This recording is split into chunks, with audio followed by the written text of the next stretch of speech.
Hi, everyone. Thanks for joining. We're just going to wait for the next 5 minutes just to give everyone a chance to join on Zoom. Thanks very much.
Hi, everyone that's just attending. We're just giving it till 3 minutes, 5 minutes past three to start. Just give everyone a chance to join.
Just give it 1 more minute and then we'll make it start.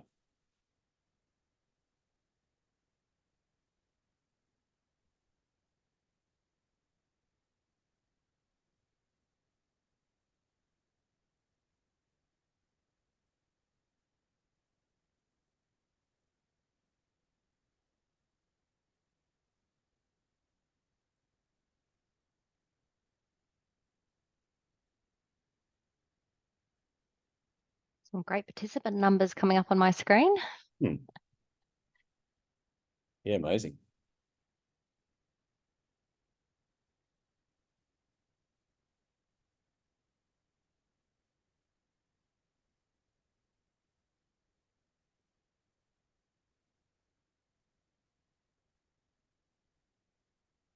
Okay, folks, it's just gone 5 minutes past three, so we'll make a start.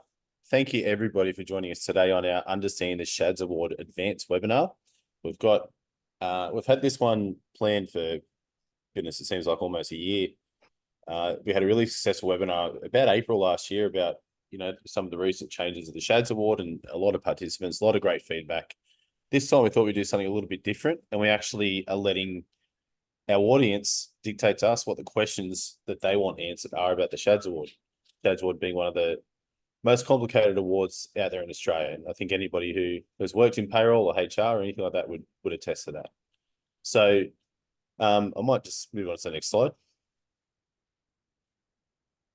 So today we've sort of gathered up all your questions from the registration form, and we're going to cover shift worker versus day worker. We're going to dive into aged care disability sector. We're going to look at sleepovers in depth and also broken shifts as our main points. So just quickly about PayCat. So PayCat's a team of cloud payroll specialists. I'm sure you've all come across PayCat at some point before online or when you've been researching the award. We cover a lot in the cloud payroll space in particular. So we set up cloud payroll software for companies to help them with the Schads Award. And just recently, we actually got our Schads Award signed off as legally compliant. So that means if you use our template with the award, you're going to get legal compliance. First time that's ever been released in Australia. And we're really excited about that. That took a lot of work and a lot of hours from the team and a lot of feedback from Fair Work and that sort of thing. And we're very happy with the result. So a little bit about myself. I'm a chartered accountant. I've got over 20 years experience. I've worked in some of the big accounting firms and mid-tier firms, and also worked at Keepay for quite a few years as well. So worked in the space for quite a long time. Next slide, Michelle. So while we're, our core's been in software and helping people on payday and outsource payroll and those sort of services, we're actually about to launch PayCat HR on the 2nd of April, 2024. Now, this has been a long time coming. But basically, PayCat HR is the chance for users out there to have expertise at their fingertips. So essentially, it's going to be a service that anybody in the NDIS space, whether it be rostering or payroll or employee relations or anything like that, can use to sort of navigate through the HR requirements. I might just move on to the next slide there. So we're actually going to be backed by industry experts. We're actually using Effective HR, who's joining us today on the presentation to help service these clients. It's going to be a telephone service that you're able to use at any time to ask a Schads question. What we find typically out there when we've been talking to people, and the reason why we've come up with this service offering, is a lot of people are telling us that it's really hard to get HR specific advice around Schads. There's a lot of the big players out there in the HR space that don't really know the award that well, and people have a bit of trouble getting a bit of a consensus on what to do. And we also hear about that when you talk to Fair Work directly. If you talk to Fair Work directly, you can get two different responses from two different people. So this HR advisory service is about consolidating our firm's knowledge and expertise on the Schads Award and helping people navigate through onboarding an employee, terminating an employee, anything like that. I've got Michelle here who might elaborate a little bit more on what some of the service offering includes. Over to me. Yes. Thank you so much, Garth.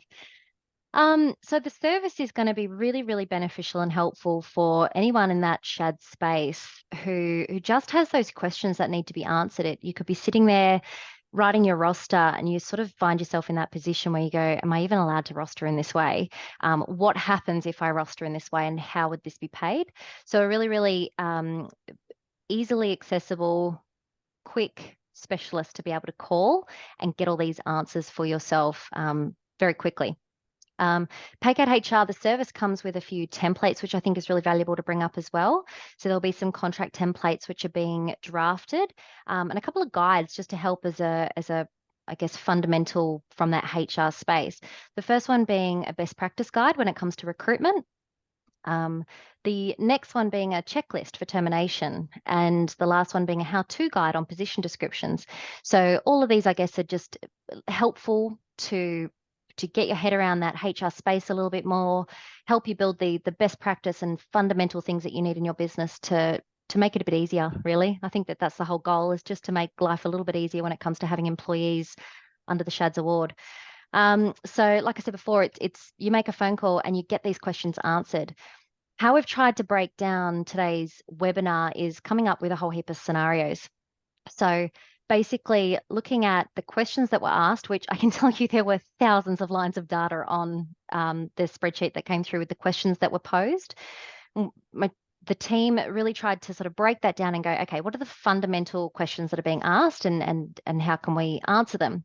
So we've broken that into four parts. So I do apologize to those out there who ask questions on the topics that we're not covering today. And I guess a really important point to note before I dive into everything is that, this is general in nature. We've come up with some scenarios. Any minor modification to that scenario, or I guess even just the company in the back end, could change the outcome of the answers. So this is provided to give you, I guess, an idea and advice. But if you are facing a problem with your roster, with paying staff, with anything like that under the Schads Award, it's very, very important to get advice on that for your specific situation. I can't tell you how many times I've had questions from clients where one extra little piece of information drastically changes the path we take in how to compensate for that. So let's get started. I'm sorry if my eyes are darting up and down. I've got lots and lots of notes in front of me as I go through this PowerPoint. So the first one we wanted to go No through. worries. Oh, sorry. That's all right. Sorry. I was just gonna. I did jump a little bit ahead. I forgot to introduce you and ask you questions straight away. So, Michelle is a industry specialist with about 20 years experience in Chad. So very rare and privileged to come across somebody that knows so much about this part of the award. She's nationally renowned for helping out NDIS businesses, and very lucky to have her today, and very lucky to be working with her on the PayCat HR project as well. So over to you, Michelle. Oh, thank you. It's what we do. My team and I do best. We found that we had so many clients struggling under this award. It's one of the most complex ones. And I think organically it grew into us having a really incredible team understanding of the award. So it's and look, no question is silly. I want to put that out there really quickly as well. We get asked these on a daily basis. So everything that was asked on that spreadsheet and what has come through that we've built these scenarios on is not, I can see how all of it is confusing and definitely nothing that we haven't heard before. So very important questions. So we've got shift worker versus day worker being the first one. This scenario has come about. We had a lot of questions regarding, okay, but how is it actually paid? What are we supposed to be paying? So we're going to start, and you'll see where the presentation goes. We've tried to take each topic and break it down into specific scenarios, and then we've got how those scenarios then get paid. So first one being a shift worker. So I go through both shift worker and day worker. So shift worker, the shift we're talking about at this point is from 3 p.m. until 10 p.m. The question we get asked a lot is, okay, well, afternoon shift is defined as a shift that finishes after 8 p.m. and before midnight on the Monday to Friday. Is the whole shift payable at that rate, or is it just that component of it? So you can see there the shift. We tried to mark that out very clearly where it goes from 3 until 10, but that arrow is identifying where the start of that actual afternoon shift kicks in. So let me just go to the next slide. And you'll see that once you put it into the system, it pays the entire shift at the afternoon rate. It applies to the whole shift, irrespective of when it starts. If it falls into one of those categories and they're a shift worker, so in this case, it's falling into that afternoon shift category, the entire 7 hours of this specific shift is payable at that amount. Okay, so now we've got day worker. So how does this differ, I guess? And the questions that were sort of driving it was, okay, but how does it differ with the day worker and what happens with them? So the ordinary hours definition under the award is between 6 a.m. and 8 p.m. So what happens if we then breach that and head outside of that 8 p.m. in this scenario, the 3 p.m. until 10 p.m. shift?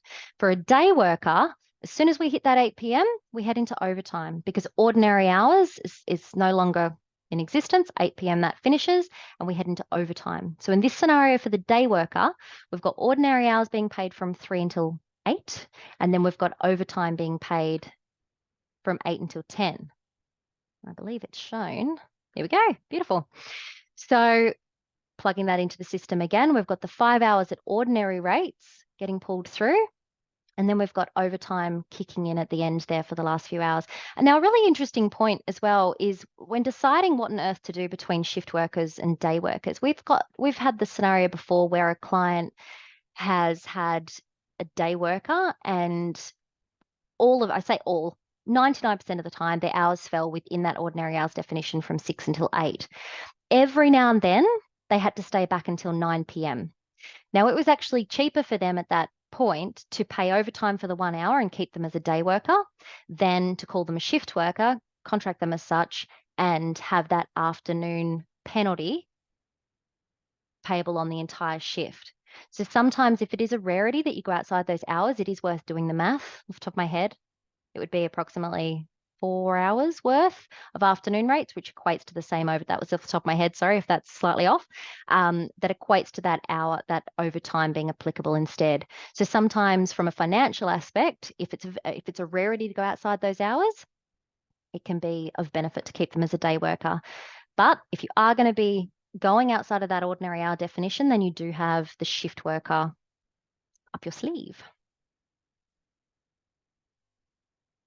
Just as an FYI as well, there are hundreds of questions coming in. So I apologize if I'm not replying to them specifically with the slide. It's a little bit hard to keep on top of. Oop, here we go, day worker. There we go. So hopefully that clears it up. There is the difference between how day workers and shift workers get paid. It does matter when looking at the types of work. I would start from what do your normal shifts look like and work backwards from there to try and break down what's going to work best for your roster and what's going to work best financially. If you've always extending those ordinary hours, then it's worth looking at potentially having shift workers instead. Hey, Michelle, just a quick one coming through from a few people. Just the difference between day worker and shift worker, if it applies to casuals as well. Yes. Quickly off again. Yes. So yes, shift worker is a category that covers the entire award. So, and those ordinary hours are that 6 till 8. Keep in mind as well, very different when we talk about ordinary hours, that does not in any way reflect what's happening under an excursion clause. So this can't be applied to an excursion as things do change when it comes to an excursion. So I just wanted to point that out. Now, another big topic that we noticed in the questions that were coming through from the attendees today was breaks, meal breaks. So many questions on meal breaks. So we've tried to go into this quite specifically. We have quite a few scenarios regarding this. And I'm just going to hop to this next one quickly because I think really importantly, the first thing I wanted to go through was the actual definition of a meal break within the award, because I think if you apply this definition, if you think through this definition based on a lot of the questions that came through, it answers it. The award very clearly states that a meal break is defined as not less than 30 minutes and not more than 60 minutes in duration. So in the scenario we're going to take you through first when it comes to meal breaks, the question that was posed to us that we're trying to answer is what happens if a meal break goes over 60 minutes? So in this specific situation, we've got a SACS employee performing disability support work. With the below shift, we've got 10 until 2 and then 4 until 5. So you can see that there. Tried to make it easy to see as like a roster, 10 until 2 and then 4 until 5. Go to the next slide. Okay. So given that that break is longer than 60 minutes, it does not fall into the definition of a meal break. So instantly, we're looking at that there's a break in this shift as opposed to it being a meal break. The minimum shift needs to be paid for both periods of work. This is falling into a broken shift now. E.g., what have we got here? 4 hours from 10 until 2. Then there's a break that's more than 60 minutes, so it's not a meal break, it's a break in shift, creating a broken shift by definition. And then we've got 4 until 5 at the end. Now, the award does stipulate as well that the minimum shift has to also apply to parts of a broken shift. So what you can see here at the bottom of the screen is that the shift that's going to get paid is different to the shift that's working because the minimum shift here is 2 hours. So we're having to extend that hour, another hour of payment. which, if I scoot to this next screen, hopefully outlines that. So by popping that into the system goes, yep, that's a broken shift. The break here is longer than 60 minutes. So we're going to top up this person by 1 hour. So it's actually going to pay them for that additional hour. And then there's the broken shift allowance. So hopefully that all makes sense. I do go through some more information regarding broken shifts as well, trying to isolate this to meal breaks at this point. Goodness, there's a lot of questions coming through. That's great. Hopefully get to as many as we can at the end as well. Paid meal break. We wanted to draw attention to specific people within the award who get the opportunity and the, I guess, the option to have this as a roster type. This is specifically for a Schads employee performing disability work and home care, that they can actually have a paid meal break. So if it means, so I'm trying to think of a scenario, we've got 7 till 3 and we've got one person working with one participant. That participant can't be left alone. Therefore, it's completely unfeasible for that person to, I guess, just leave for 30 minutes and have their lunch break. So what the award has built into it is that you can have a paid meal break. Now, it still has to be that they're sitting with that participant, having lunch, they get the chance to actually eat, have somewhat of a rest while still working with that participant, but it becomes a paid meal break and it's paid time. So yes, they might be sitting and eating, but it's still paid. And it foregoes that 5-hour maximum where that meal break has to come into effect.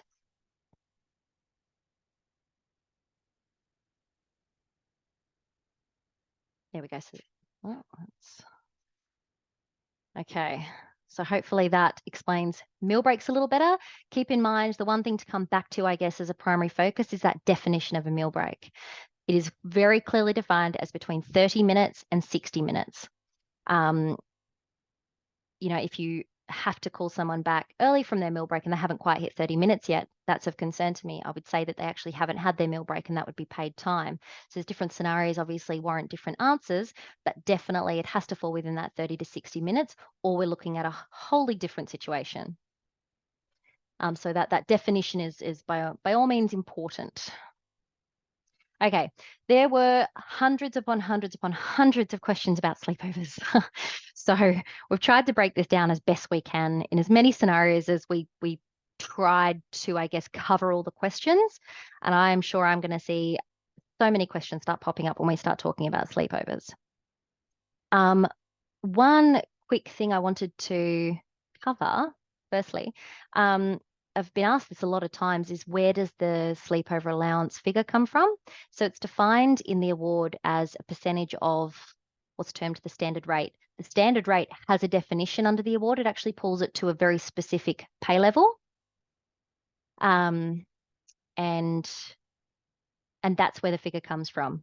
So we're not picking something, we're not picking a figure out of the air or anything like that. It's defined as a percentage, 4.9% of the standard rate. The standard rate is defined as Schads 3.3, and that's where that figure comes from. That's just out of interest if anybody wanted to know where on earth that came from. So when we talk about sleepovers, the one thing I want to say quickly first is that very clearly under the award, the sleepover clause states that this is not in relation to 24-hour care shifts or excursions. So the information we're going through does not apply to those other situations, 24-hour care shift or excursion. They have completely different interpretations and how we determine that. So this is just a normal sleepover as you see them. Okay. So first thing as well, I've made myself some extra little notes as I was running through these PowerPoints. One thing I always stop and make myself think whenever we're looking at a roster for clients is that, I guess the best way to think of sleepovers is that it doesn't break a shift, but it doesn't count towards a shift. So in looking at this scenario here, this shift in my mind, when starting to work backwards to how we pay it and how it gets looked at under the award, is that it actually starts at 6 p.m. on day one, and it goes all the way through until 7 o'clock the next day. That is one shift. It's not broken by the sleepover. It also doesn't count towards it but it's not counted as a break. So we have to start working backwards on what the entirety of the shift looks like, and have we compensated for everything within the parameters of the sleepover. So a sleepover does need to have a continual shift of 4 hours before or after the sleepover. I get questions a lot. The wording in the award says may, off the top of my head, may include. The may refers to before or after. It may be before, it may be after. So there does have to be a 4-hour shift before or after any sleepover. And the sleepover is an 8-hour component. So in looking at that, let's give some scenarios. So this first one is we've got 6 until 10 as the 4-hour shift, the time worked. We've got a sleepover then happening for 8 hours from 10 until 6. And at the end of the shift, we've got 6 until 7. Now, this is a very common shift that we see with clients. It's one of the most common ones we see when it comes to how people are factoring in sleepovers. So let me scoot ahead. Okay. So what you can see here is the 6 until 10 is paid at night shift. Very importantly, again, coming back to that original point I made, is that this is one shift. Doesn't break a shift. It just doesn't count toward it, that sleepover component. So this shift as a whole, first way of looking at it is it starts at 6 p.m. and it ends at 7 a.m. That is one shift. So when we're looking at the definitions of night shift, this shift ended past midnight. So therefore night shift applies. So the first 4-hour component there, we've got 4 hours at night shift. And then again, that 6 until 7 at night shift. It's the one shift, and it's kicked in the sleepover allowance. So Hi, hopefully, Michelle. yes, Just very quickly, we're just getting quite a few questions about we are. whether we're going to send this out and going to send out the recording. After the session, we're going to send out the recording either late this afternoon or tomorrow morning. Perfect. I'm sorry for those who have to listen to my voice for an hour yet again. Never a nice thing. Okay, so that's scenario one we tried to show, and that was more trying to show that how a sleepover is factored in with the shift. First thing I always go is, what is the start and end of this entirety? And that is 6 p.m. until 7 a.m. In this regard, excuse me, talking too much. Okay, so another sleepover scenario. So what we wanted to show in this scenario is what happens if part of that whole shift, including a sleepover, falls on a weekend day. So in this scenario, what you'll see is the shift starts at 3 p.m. on Sunday, goes through until 10 p.m. So it's definitely compensating for that 4-hour minimum. We've then got the sleepover, which starts Sunday 10 p.m. all the way through to 6 a.m. And then Monday, there's another little component there, 6 until 9. So if I click to the next bit, what you'll see here is the 3 until 10, which starts the sleepover. So there's so many questions coming through. It's hard not to start looking at them. I do cover a lot more information that does actually answer these questions, I promise, as I start seeing them come through. So 3 until 10 is Sunday rates because they fall on a Sunday. The sleepover kicks in and the sleepover allowance is payable. The 6 until 9, however, does fall into that Monday morning. It is paid at the night shift because it's no longer a Sunday, so it's not paid at Sunday rates. That's for the hours of Sunday only. However, the shift itself still started at 3 p.m. the day before. So it still spans into that night shift category and therefore is payable at night shift. So hopefully down here you can see that breakup. We've got Sunday for 7 hours, which is this first bit of the shift. You've got your sleepover, which warrants the sleepover allowance, and then we head into 3 more hours after the fact, which is night shift. Hi, Michelle. There's probably a really good question that comes up a lot. Anonymous attendee has asked, with the 6 to 10 sleep, then the sleepover to 7 a.m., wouldn't the 6 to 10 be afternoon shift instead of night shift? Probably worth explaining why it actually is night shift. 6 till 10. Sorry, are we talking about this 6 until 9 in the morning? Why that's not? No, to be the if you worked. Sorry, say that again. If you work 6 p.m. to 10 p.m. Yep. You did a sleepover from 10 to 7. Yep. Wouldn't the work before that be afternoon shift instead of night shift? No, that's okay. Let me come back. Yep. I'll use this as an example to answer that. Yep. This shift doesn't go from 6 until 10 and then again and from 6 until 7. This shift as a whole goes from 6 p.m. all the way through until 7 a.m. A sleepover does not break a shift. There's two fundamental rules when that I guess is the way to start breaking it down. It doesn't break a shift. This is one shift. It just doesn't count toward the shift. So it's not like we're not saying that this person has done 12 hours worth of work. They haven't. We take that 8 hours out of that scenario. But the entirety of the shift finishes past midnight because it finishes at 7 a.m. the next morning. So in looking at afternoon shift, there would be no sleepover component whatsoever. The actual shift finishes before midnight. In this case, the sleepover keeps it going. Nothing stopping the shift until 7 a.m. the next morning. So it kicks it into night. So usually if there's a sleepover involved, it'll go to the next morning and it will be night because it's one shift. Sorry, hopefully that helps. It's a difficult one to It's a common one we get asked a lot about. So it is. It definitely is. Did that answer it? Can an anonymous attendee write back and make sure that I've explained that well? Okay. Oh no, sorry, that made me lose my spot. Give me 1 second. Okay, work during a sleepover. So what we tried to do here is come up with a couple of different scenarios, which we couldn't think of any more that you could possibly face. And hopefully this will answer the what to pay for work during a sleepover.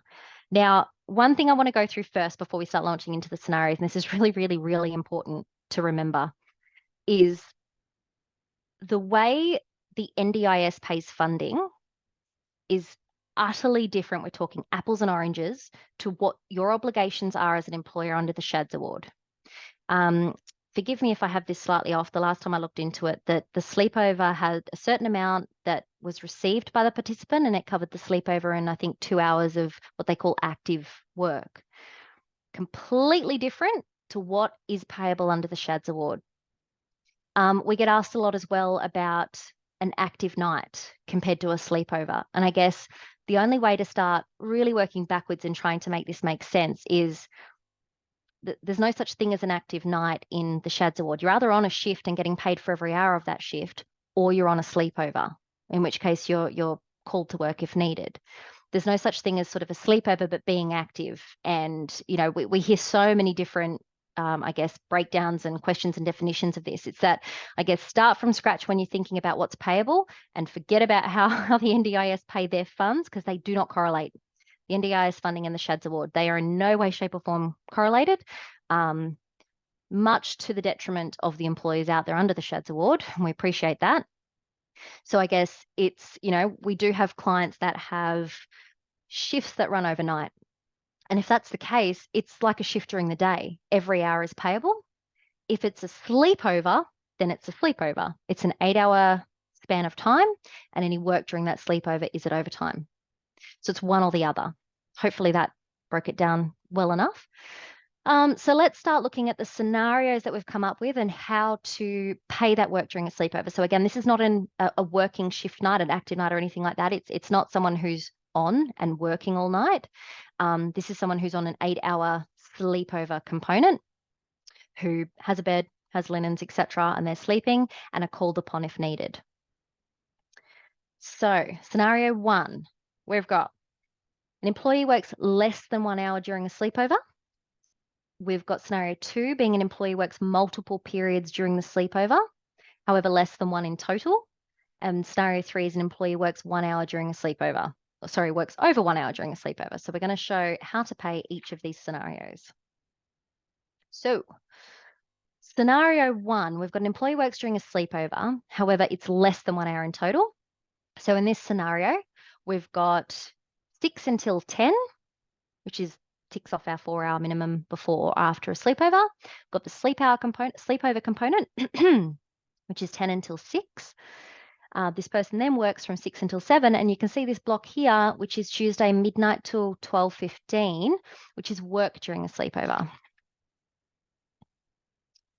So in this example, what we've got is we've got our 4 hours at night shift, because again, this shift starts at 6 p.m. and the end time of this is 7 a.m. This is one whole shift, which is, I guess, answering again that question from before, is why is that not afternoon shift? Is because the shift doesn't end at 10, it ends at 7 a.m.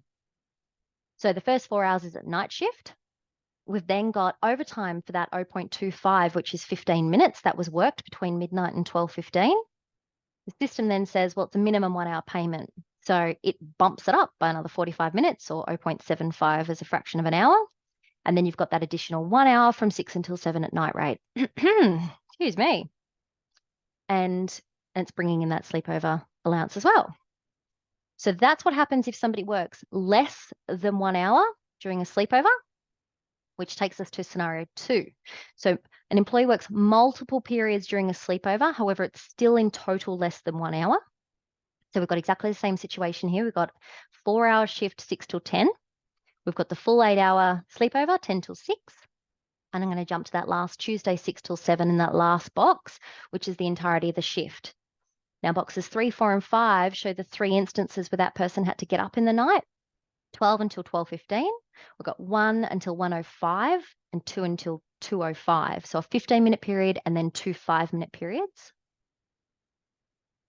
So what you can see here is there's a minimum payable of 1 hour. So it said, right, here's your 0.25. That's your first 15 minutes. Then 0.8333 is equivalent as a fraction to 5 minutes in an hour. So it's gone lines 2, 3, and 4 in total. We need to make that up to 1 hour. So the system's gone fantastic. Here's that extra little 0.58. I guess these are all the little things you've got to remember that when it comes to the PayCat HR service that Garth was saying before, I can't tell you how many clients have been sitting there writing rosters or at the day of payroll and they go, oh my heavens, like, what am I supposed to do here? It could be any little scenario like this that just you sit there with this, well, how many pages in the Schads award and go, I'm not sure what's payable here. I just don't know. You know, as we know, the legislation is changing. It's becoming really, really heavily focused on compliance for employers. So it's so important, I guess, to just either, I guess, have these figured out. And to do that is to have the people to call. It's such a fundamental thing. I mean, the phone calls that come on a daily basis that we answer, there is no silly question, I can guarantee you.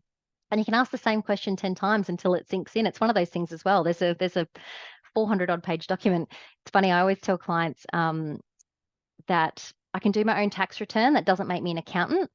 And I guess if there's one thing I can push here, it's that to apply that logic, this is all I do. This is all I'm good at.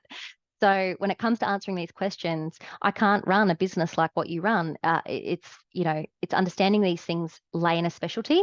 So, you know, don't feel bad that you're sitting there not being able to answer this and on payday when you've already got 50 other things to do.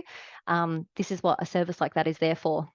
And it's really important to have that lifeline, I guess. I've heard so many times I can sleep better at night from clients just because they know that they're getting it right, which is lovely to hear.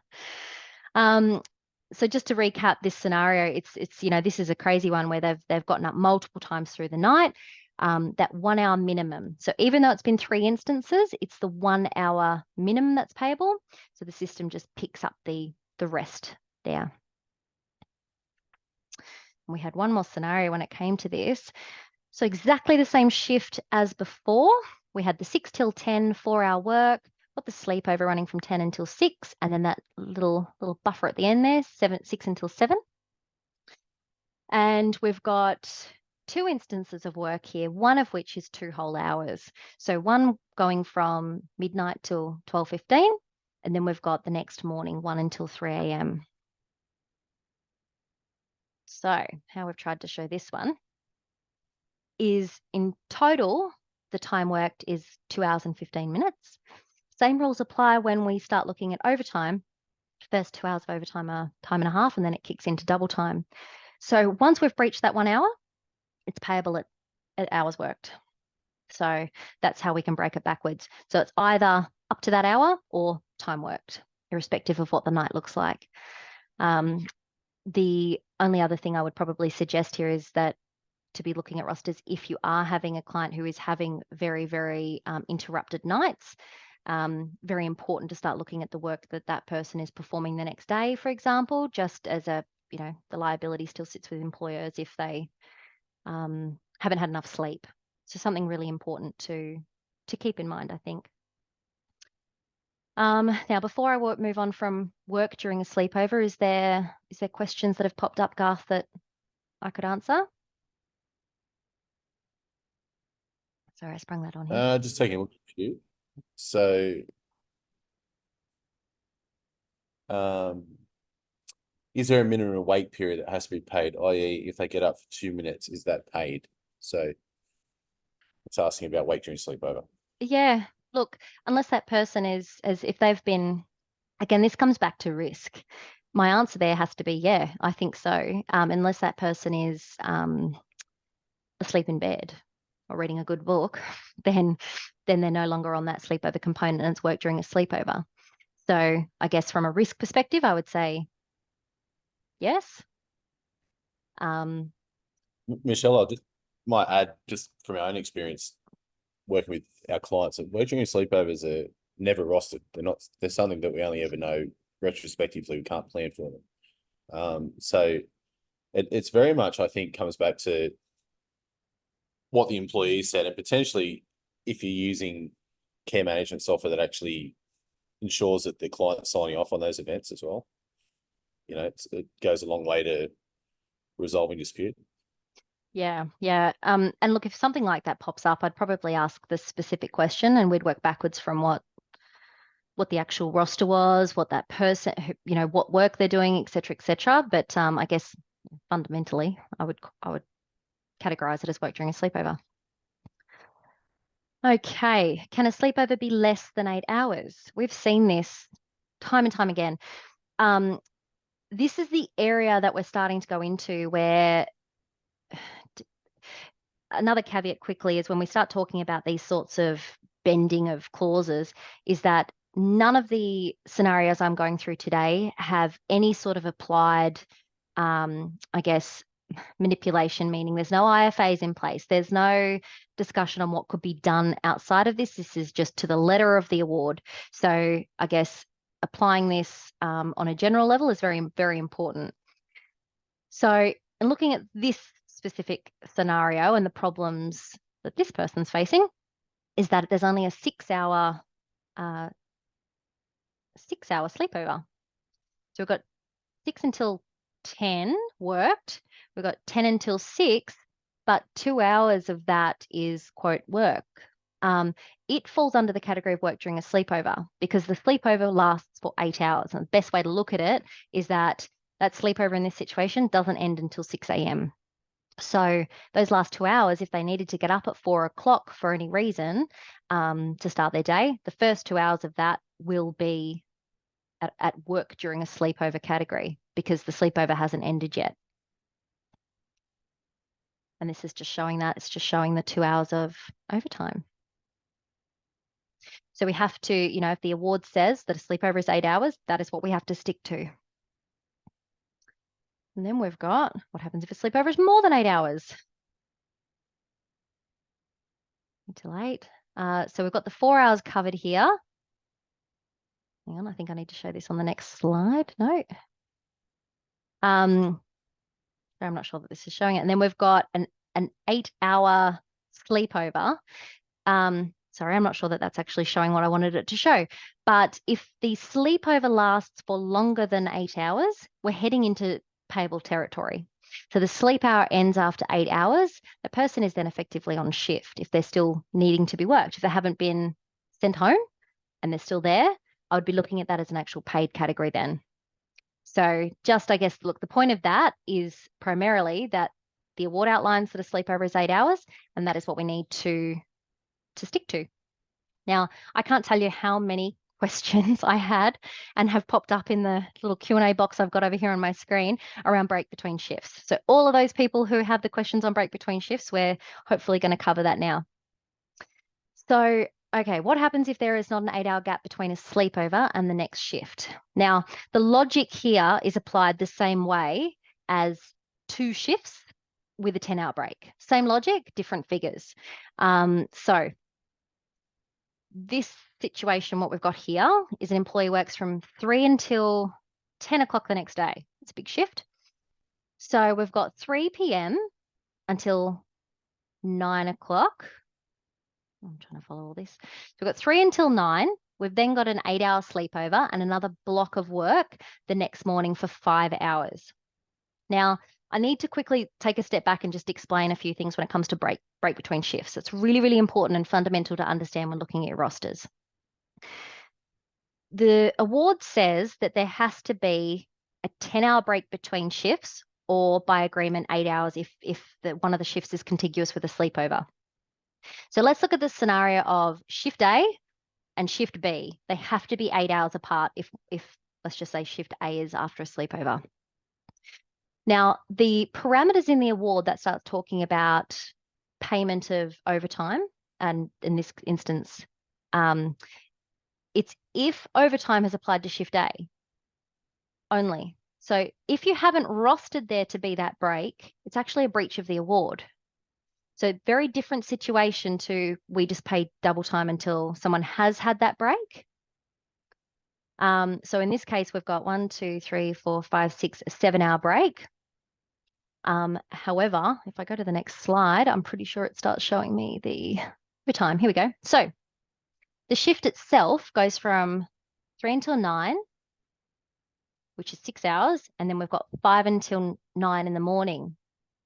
So what we've got there is our 10 hours. 10-hour max, as we all know, under the award, you can't go beyond that.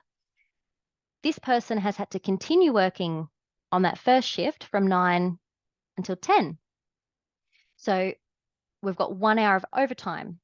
Now, if we exclude that 1 hour of overtime, we've got 1, 2, 3, 4, 5, 6, 7, 8 hours break, compliant with the award.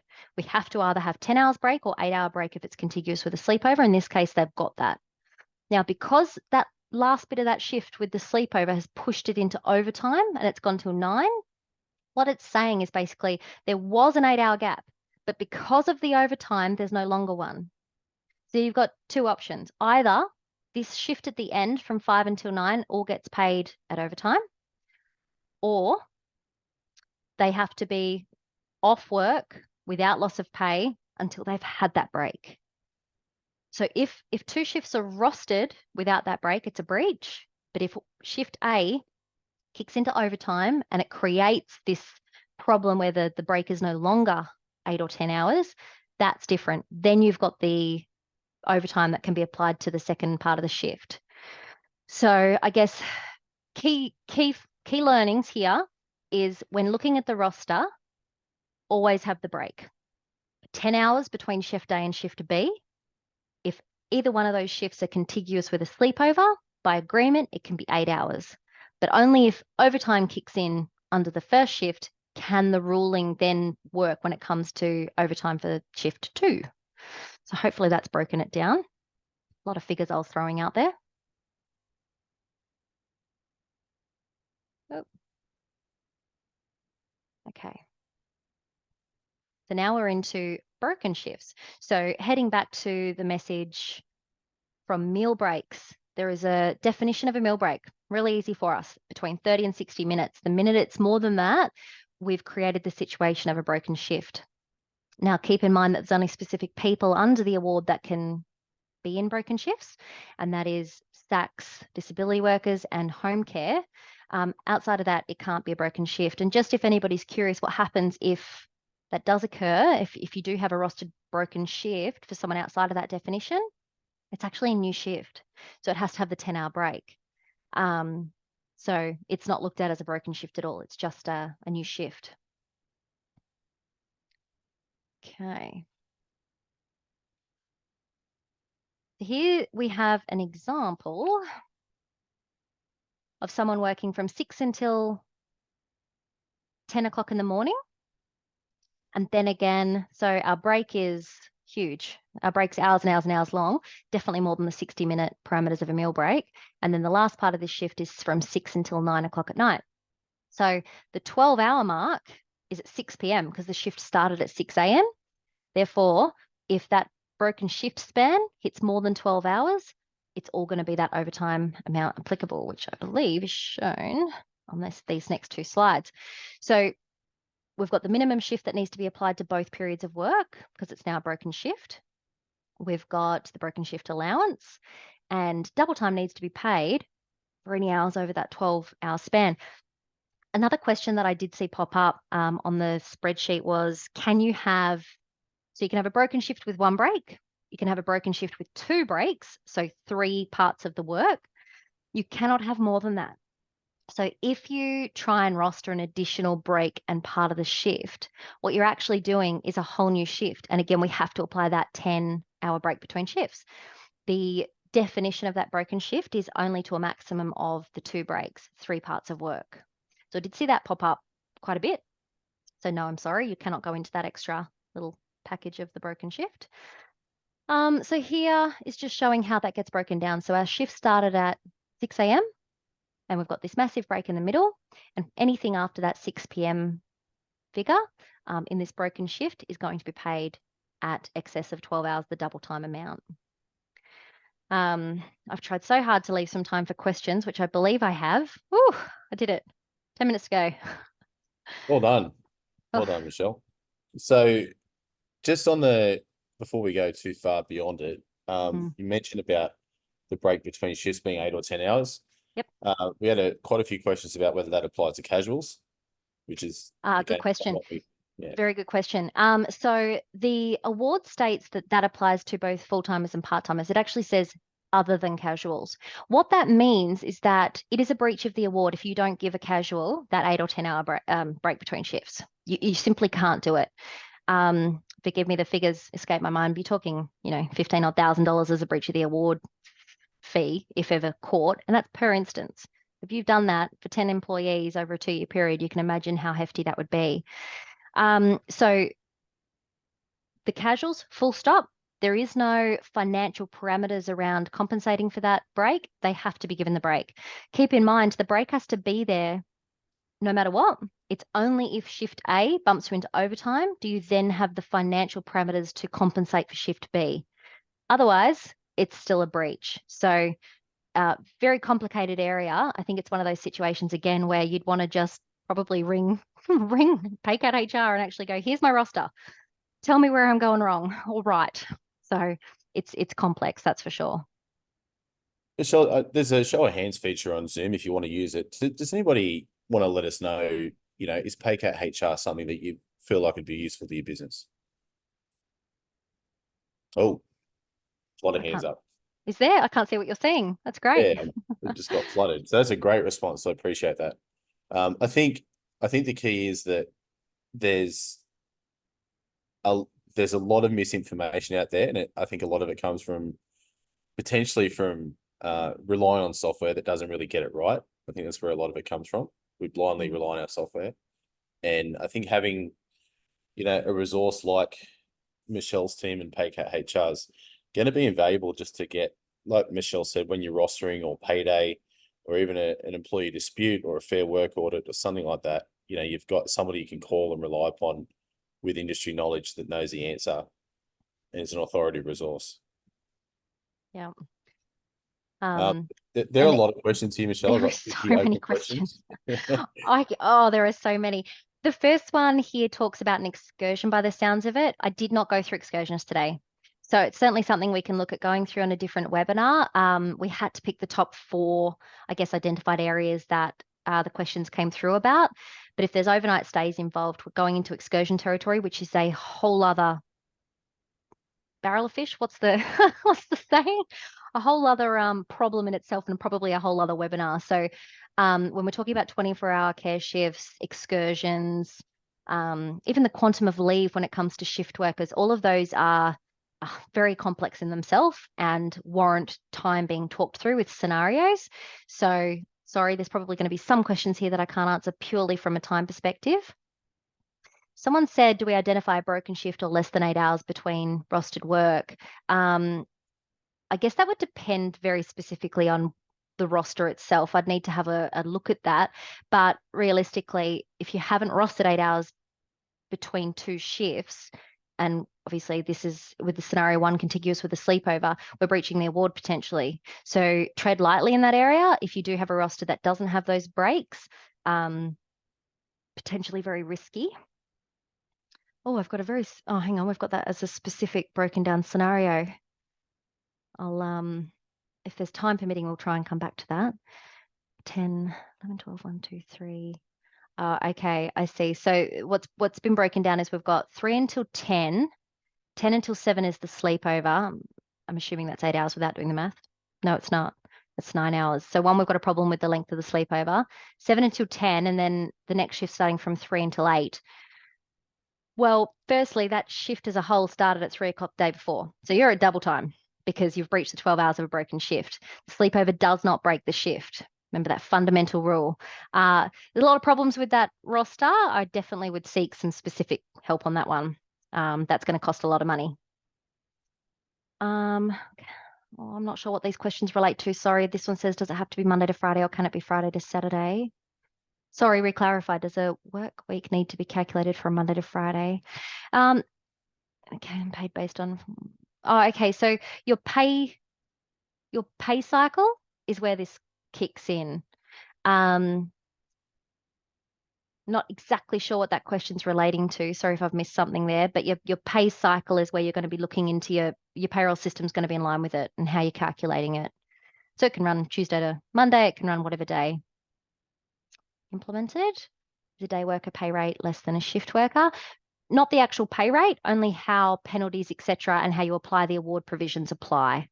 So in that scenario at the very start, we had a day worker breaching the 6 to 8 ordinary hours parameter and they get overtime. When a shift worker gets penalties, very different thing. Oh, there's a few noted here from you, Garth. Did you want to answer some of these? I've answered what I could while we're going through. It's just, I think, probably a little bit time permitted to be able to go through. I think there were about 100 questions in total. There were. So I've got one here, Alessandro. You can help me with this one, Michelle. Okay. Alessandro said the minimum 2-hour shift versus broken shift. So how does the top ups and the broken shifts interact? So you've got one shift where you've got 8 to 9 a.m., 1 hour. Yeah. Then you have an hour and a half break, and you've got 9:30 to 10:30, also 1 hour. Would you add 30 minutes to one shift, making it a 2.5-hour shift, meaning there's no broken shift? Okay. So what I'm seeing here is a meal break from 9 to 9:30. That's only a 30-minute break, falling into the definition of meal break. So not creating a broken shift. That shift goes from 8 a.m. until 10:30. So with a 30-minute break. So what have you got there? 30 minutes. Oh, sorry, 1 hour, and then another hour. You've hit the 2-hour minimum. Yeah, so you're falling under that really category. there's no top up to be made there, and there's no broken shift either, because it's one shift with a break in the middle, and it satisfies a 2-hour duration. Yep, and the break itself satisfies the meal break definition. And one of my brilliant colleagues has just pinged me in the corner saying, make sure you explain that is the 2-hour definition, not the 3 hours. So this is SACS disability work and home care only. Thank you, dear colleague who's just pinged that to me. We had a few questions earlier about definition of a shift worker when we're talking about defining what shift work and what's day work. That's an interesting one. So I can see here was the difference between the two. So a day worker is, we've got the ordinary hour definition of 6 a.m. until 8 p.m. And then a shift worker is someone, I actually wrote this down, is someone who, if you outline to them in their employment contract the different shifts that they could be doing. So if you have someone who needs 24/7 care and you say to someone, right, you're going to be a shift worker, the operation itself runs 24/7. They can be a shift worker. It is however you deem it. If you've got a group of employees who never go outside of 6 a.m. until 8 p.m., call them day workers, they are day workers. You can have shift workers who never go outside of 6 a.m. until 8 p.m. It's the parameters that meet your roster, I guess. Different to the quantum of leave in the 5th week of annual leave, which is a different topic in itself. The NES has a definition of shift workers, which we incorporate, and then the Schads Award has its own specific definition of who gets the 5th week of annual leave. So I guess it's whatever suits your roster is what you would call them and how you would pay them. Hopefully that answered that one. All right. Well, there's 1 minute to go. Just to wrap things up today, I appreciate everybody jumping on board. We are going to send out the slides and the recording of today's webinar. And in that email too, we're going to give you information to find out more about Paycat HR if you're interested in getting pricing and understanding what's involved and what you get for that service. So we'll be lodging all that later this week. So again, thank you very much for jumping on. It's been about a year since we've done a webinar like this, and every time we do, we get great feedback. And I hope, just want to thank Michelle on giving up the time to answer these questions today, and just how, how difficult and intricate this award is. It just shows with the popularity of these webinars. So, again, hopefully we get some of you on board at PayCat HR and continue to get, this kind of expertise on a daily basis in your business. That's what we're after. Yeah. So thanks very much. Enjoy the rest of your day and happy Easter to all. Thanks for having me, everyone.